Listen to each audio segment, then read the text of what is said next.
Ассалаумағалейкум, эфирде Қазақстан жаңалықтары, студияда Талғат Дүйсенбек, бүгін қарашаның 9-ы күн жұма. Ресейде құлдықта болған Шымкент қаласы тұрғынының жергілікті тәртіп сақшыларынан көмек сұрағалы 2 жыл болыпты. Олардың алғашқысы осыдан 5 жыл бұрын сана сезім әйелдердің құқығын қорғау орталығынан келіп жәрдем сұраған. Орталық мамандарының айтуынша, осы уақыт ішінде Мәскеу қаласындағы дүкендердің бірінде құлдықта болған 4 адам шағымданған. 3 жыл қапаста тұрып, еркінен тыс жұмыс істеуге мәжбүр болған 24 жастағы келіншектің Мәскеуде туған сіңілісі қалған екен. Ол туғанының тағдыры жайлы білгісі келеді. Ол аты жөнін ашып айтудан және жүзін ашық түсіруден бас тартты.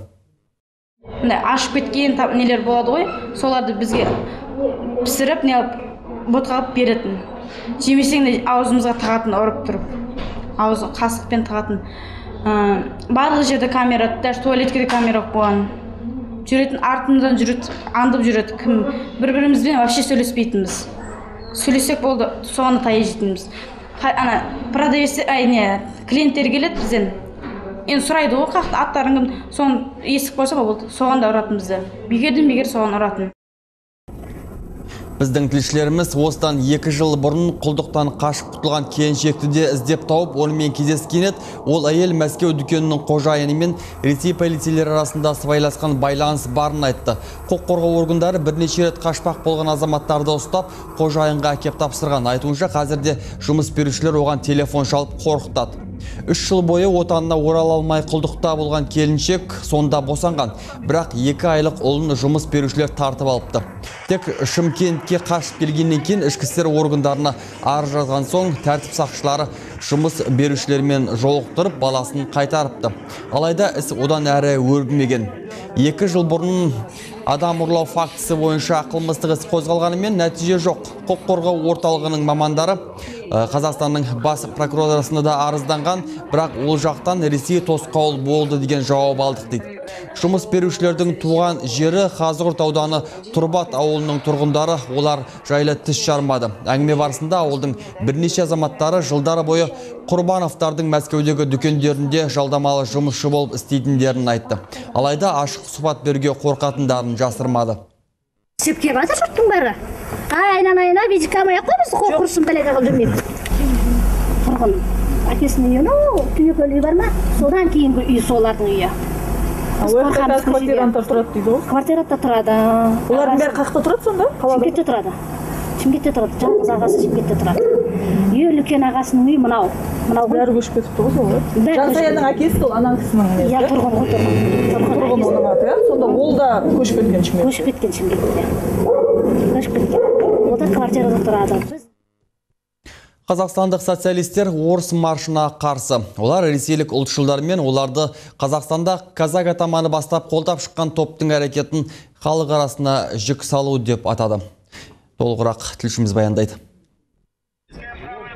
Орталық Азия елдерінің еңбек мигранттарын Ресейден шығарып тастау, орыс ұлтына мемлекет құраушы ұлт мәртебесін заңмен бекіту. Бұл 4-ші қарашада ресейлік ұлтшылдар өткізген орыс маршында көтерілген талаптар. 30 мыңға жуық адам қаныңды таза сақта, орыстар алға деп ұрандатты.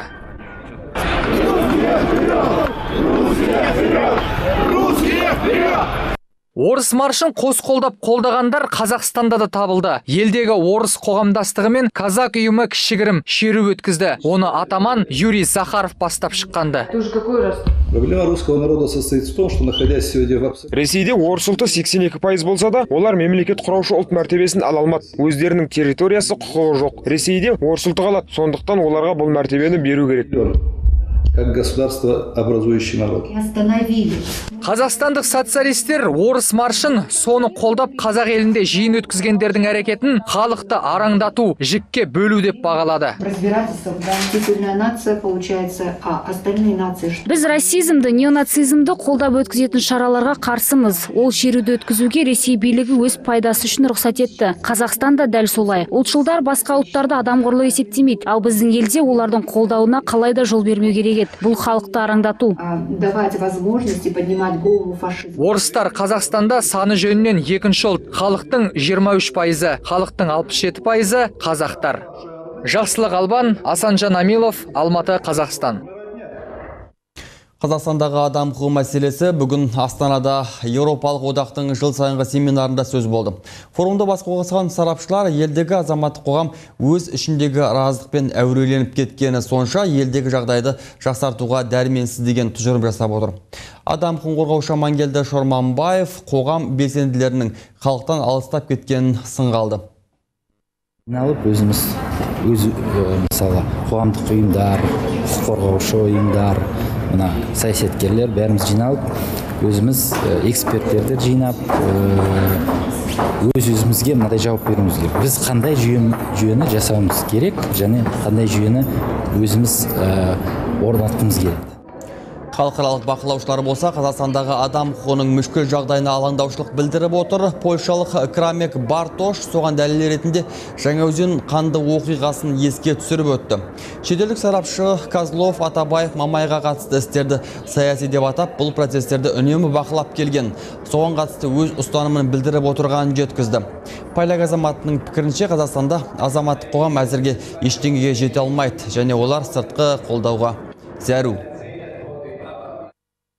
Асқар Молдашевқа шығарылған 2 айға қамау туралы шешім сол күйінде қала береді. Бүгін Алматы қалалық сотында болған апелляциялық процесте осындай шешім шығарылды. Адвокат болса, әділдіктен әлде үміт бар дейді.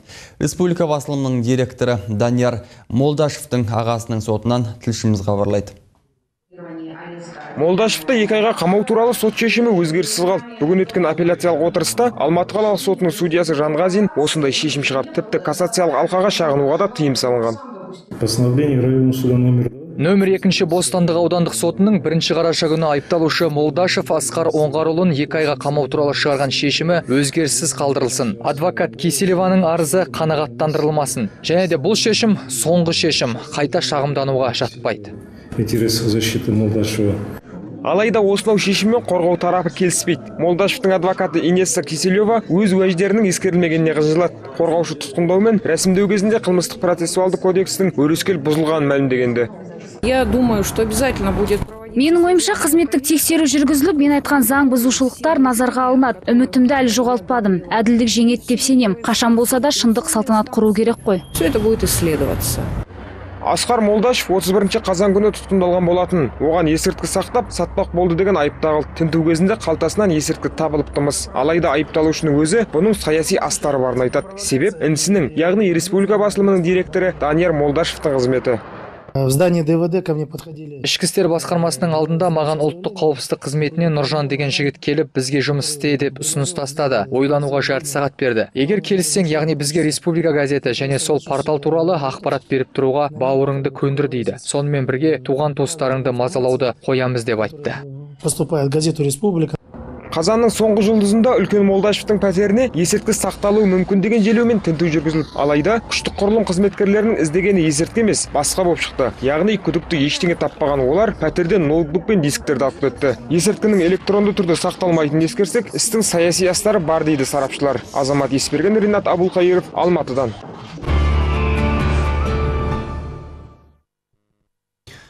Майонез кетчуп шығаратын Арома компаниясының жұмысы тоқтауы мүмкін. Тәртіп сақшыларын ерте барған сот орындаушылары бүгін зауытты қиратуға кірісті. Кәсіпорындағы 160 жұмысшы қанша күштеп бақса да, оларға кедергі бола алмады. Зауыт директоры болса, жоғары шенінділерді кінәлайды. Оқиға орында болып қайтқан тілшіміз жалғастырады. Ваши действия незаконны. Задавайте вопросы, на каком основании? Вы мне предлагали его исполнить добровольно. Нет этого. Майонез бен кетчуп шығаратын компания жұмысшылары өз елігін арнайы техникамен келген полиция мен сот орындаушылардан қорғауда. Олар кәсіпорынды денелермен қорғап қалғысы келеді. Біздің ойымызша жекеменшік иесінің құқығы аяққа тапталып отыр. Арома компаниясы өздері жалдайтын жердің иесімен қойма салу туралы келісім жасасқан. Жер иесі салынған құрылысқа қарсылық білдірмейді. Есесіне шенеуніктердің тағар кінәсі бар. Арома жауапкершілігі шектеулі серіктестігі әкімшілік бұзушылық бойынша 80.900 теңге айыппұл салынып, және заңсыз салынған франшизный сеть предприятий фастфудов и общежитие, 150 орындық общежитиясы бұзылсын деген соттың қаулысы бар. Ал жердің иесі өзіне тиесілі аумақтағы 7 нысанның дәл қайсысы бұзылуға тиіс екенін түсіне алмады. Өйткені сот орындаушылар міне мынау деп көрсететін нысанның өзін табу қиынға соқты. Представители ГАС, есть представители. Нысанды бұзу туралы жер комитетінің де шешімі бар. Дәл қай нысанды бұзу керек, соны көрсетіңізші. Әне, ана жерде тұрған нысанды. Жоқ, құжат бойынша көрсетіңізші. Бұл жерде 7 бірдей нысан бар. Соның қайсысы айтыңызшы. Мұның біреуі де Араманыкі емес. Бұл менің жерім. Сіздердің менің жерімді алу туралы актілеріңіз жоқ. Түсінесіздер ма? В отношении меня нету акта. Понимаете, вы сносите Нарушение моих прав. Кәсіпорын жұмысшыларының жанұшыра қарсыласқанына қарамастан, ауыр техника мен сот орындаушыларына көмекке келген полицияға төтеп бере алмады. Қызмет бабындағыларды жұмысшылардың өлермендігі ерекше ызаландырған секілді.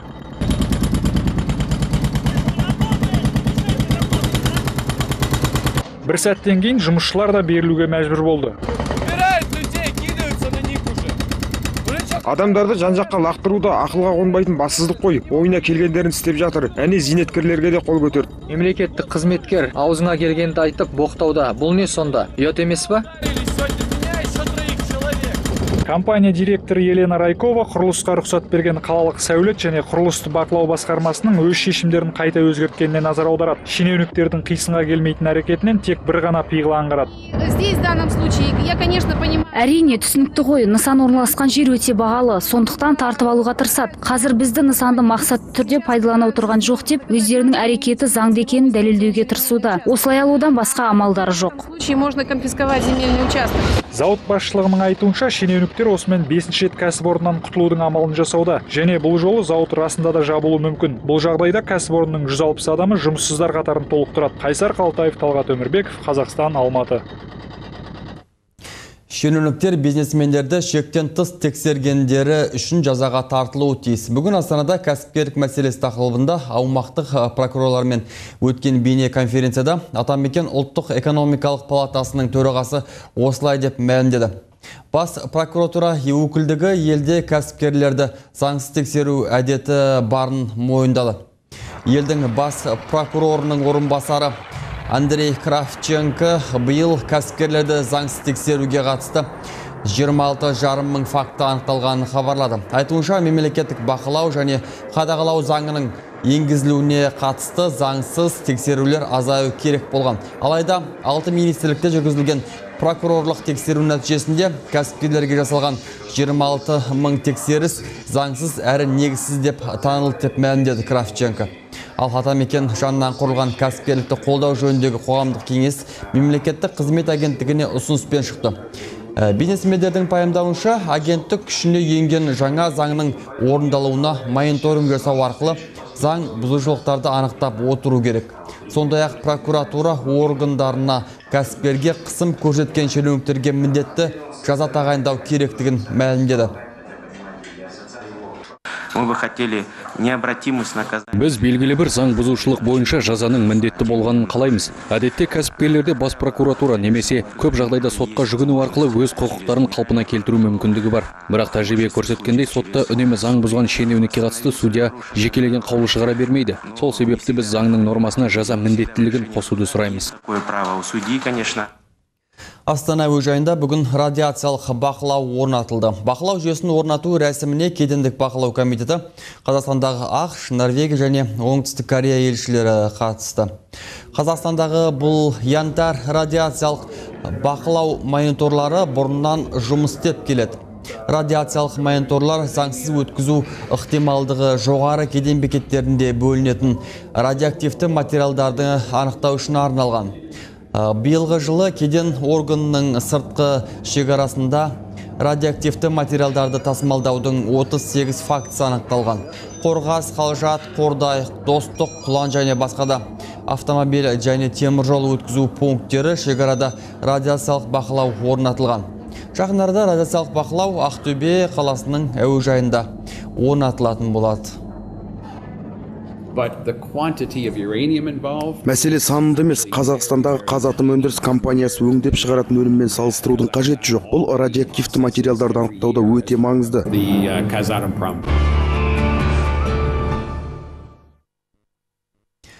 Ескі дауды қазбалағандар көре алмайтындардың іс-әрекеті. Бүгін Астана велокомандасының менеджері Александр Винокуров өз төңірегінде болып жатқан айыптарға байланысты үн қатты.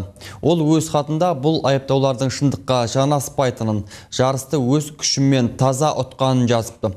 Қазір велоспортшының адвокаттары осы іске байланысты дауды шешу үшін Бельгияда жүр. Естеріңізге сала кетейін, италиялық басылымдар Винокуровты 2010 жылғы Леж-Бастион-Леж жарысын ресейлік Александр Колобневтен 150 мың евроға сатып алды деп айыптаған еді. Менің басшылық қызметке келгенімді біреулер көре алмайды. Шетелде ғана емес, өзіміздің арамызда да. Біреуге менің экспоны насихаттап жүргенімде ұнамауы мүмкін. Маған сол бір күндік жеңіс неге керек? Менде қанша жеңіс, Колобневта қанша жеңіс. Қайта ол жеңіс Колобневке қажет ақ. Ал мен ол жарыста өз күшіммен жеңген едім. Қазір Бельгияда менің адвокаттарым жүр. Олар бұл жұмыстармен айналысып жатыр. Ұлттық бірыңғай тестілеу суицидтің негізгі факторы. Осылай деп дабыл қаққан мамандар мектептегі психологтардың білімін арттыру керектігін айтады. Десе де бүгінгі таңда республика мектептерінде психологтардың жеке сағаттары жоқ. Толығырақ тілші бейнематериалында. Кешегі мектеп түлегі бүгінгі студент Ермек Баженов қазір ұбт тапсырған сәтін еске алғысы келмейді. Ұлттық бірыңғай тесттен ол 125 балдың 68-ін, ал қазақ тілін қоспағанда 47 бал алған. Ермек ағасының кеңесімен заң саласына оқуға түскісі келген. Тесттен төменгі бал алса да, бұл оған жоғарғы оқу орнына түсуге кедергі болмаған. Думал нормально, оказывается, мало набрал. Жақсы бал алдым деп ойладым, бірақ аз алған екем. Көбісі жылап қапаланып жүрді, тіпті жігіттер де. Бірақ маған бәрібір болды. Ата-анама да айтқан болатын. ұбт-дан аз алу мүмкін екен, және болашақта заң саласында жұмыс істегім келетінін айттым. Және қазір сол қалаған мамандығым бойынша оқып жүрмін.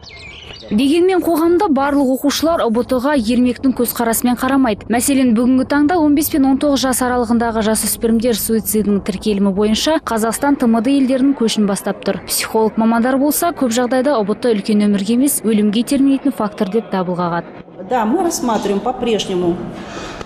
Біз ұбт-ны әлі күнге дейін жасөспірімдер арасында суицидтің бірден бір факторы ретінде қарастырамыз. Бізге статистика берілмейді. Сондықтан біз оқушыларды ұбт-ға психологиялық тұрғыда арнайы дайындау жөн деп санаймыз.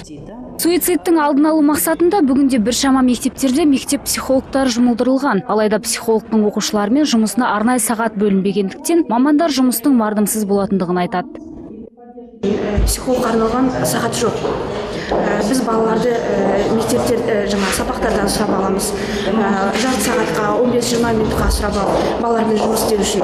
Сол менің ойымша, жеке психологиядан сағат айтып жатыр ғой, сағат бөліп, сол арнайы уақыт бөлу керек сияқты психологтарға. Бұл мәселе тек психологтарды ғана емес, сондай-ақ депутаттарды да ойлантқан сыңайлы. Мәселен, жақында ғана мәжіліс отырысында Дариға Назарбаева білім министрлігінен бұл мәселені реттеуді сұрады. Уважаемый Бахытжан Турсунович, за последние десятилетия в Казахстане... Құрметті Бақытжан Жұмағұлұлы, соңғы 10 жыл ішінде жас өспірімдер арасында суицид 3 есе өскен. Суицидке бардың басты себебі ретінде мамандар эмоционалды және физикалық зорлық зомбылықты, әке шешенің көңілін бөлмеуін, отбасындағы қаржы тапшылығын атап отыр. ұбт енгізгеннен кейін Қазақстанда өз-өзіне қол жұмсау жағдайлары ұлғайған. Егер 2009 жылы мектеп оқушылары арасында 209 жағдай тіркелсе, 2010 жылы 237 болған. 2011 жылы тек қана оңтүстік Қазақстанның мектеп оқушылары арасында 50 жағдай тіркелген. Статистика бойынша 2011 жылы Қазақстан жасөспірімдер арасында өз-өзіне қол жұмсау жағдайлары бойынша Литва мен Солтүстік Корея елдерінен кейінгі 3-ші орынға орналасқан. Өткен жылы 257 суицид тіркелсе, өзіне қол жұмсауға ұмтылған 592 жағдай тіркелген. Ал биылғы жылы 164 мыңға жуық оқушы мектеппен қоштасса, оның 130 мыңы ұбт тапсырған. Салтанат Ниязбек, Серік Қаржабаев, Александр Платонов, Алматы, Қазақстан. Қазақстан алдағы 4 жылда ғылыми мақала жариялаудан әлемдік көшбасшыға айналуды жоспарлап отыр. Бүгін Сенаттағы жиында сөйлеген білім және ғылым министрі жақын уақытта Қазақстан ғалымдары туралы халықаралық аренада тамсана айтатынына сенім білдірді. Ал ғалымдардың өздері әлемді таңғалдыруға да, бағындыруға да дайын. Тек қолдың қысқалығы дікелетіп тұр дейді. Қазақстан ғылымында Сәтбаевтар мен Нобель сыйлығының егерлері неге жоқ? Қазақстандық ғалымдар қажет болса велосипедті қайта ойлап табуға болатын дәлелдейді. Өнертапқыш ғалым Николай Боқтықовтың велосипеді көп күш жұмсамай-ақ күнде 2 шақырымға дейін жол жүруге мүмкіндік береді. Ал оның өпеткен самалдың өзін қуатқа айналдыратын жел қондырғысы қазір Қазақстанның шалғай жерлерін электр қуатымен қамтамасыз етіп отыр. Мен бір өнертабысымды сатып алам деген оңтүстік Кореядан келген Джон Мин Пак деген келген, одан кейін Жапониядан келген адамдар келгенде мен сұрадым, бізге неге келдіңдер дегенде сол бүйтіп айтты. Дүние жүзіндегі деңгейден төмен емес, одан да жоғары екенін білеміз, сондықтан Қазақстанға келген себебіміз содан. Бірінші профессор Сайын Құсайынұлы 15 жылдан бері техникалық революция жасай алмай отыр. Айтуынша, өз ойлап тапқан оптикалық компьютердің жанында қазіргі суперкомпьютердің өзі жай калькулятор болып қалады. Информацияның көлемі анаған сиятын. Анаған қарағанда 1000-миллион есе көптеуге болады. Осы біздің ұсынған технологиямызды асыру үшін ең кемінде бір $100,000 керек ең кемінде. Статистикалық мәлімет бойынша Қазақстанда 30,000 адам ғылыми дәрежеге ие. Алайда олардың ішіне жаңа Сатпаевтар мен Букетовтар шықпай отыр. Ғылымдар мұны төмен тұрмыстық жағдайлармен байланыстырады. Алматыда өткен жиында сарапшылар мемлекет тарапынан қамқорлық болмайынша елде ғылым шырағы жанбайды деп түйіндейді. Сонан соң қаражат жүйесін өзгерту. Кейбір үйлері сол зерттеу институттардың жүйесін қайтадан құру, қаражаттандыру осы институттар арқылы болсын деп отыр. Көбісі айтуынша, мысалы, ғалымдардың жалақысы, сонымен айналысатын адамдардың өздерінің жоғары емес, жеткілікті емес екенін соны айтып жатыр.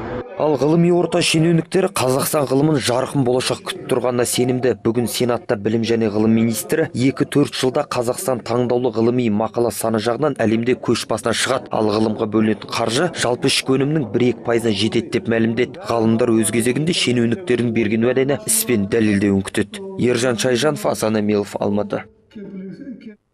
Бүгінгі күннің маңызды оқиғалары туралы тілшілер дайындаған жаңалықтарды көрдіңіз. Бізден ақпарат күтіңіз.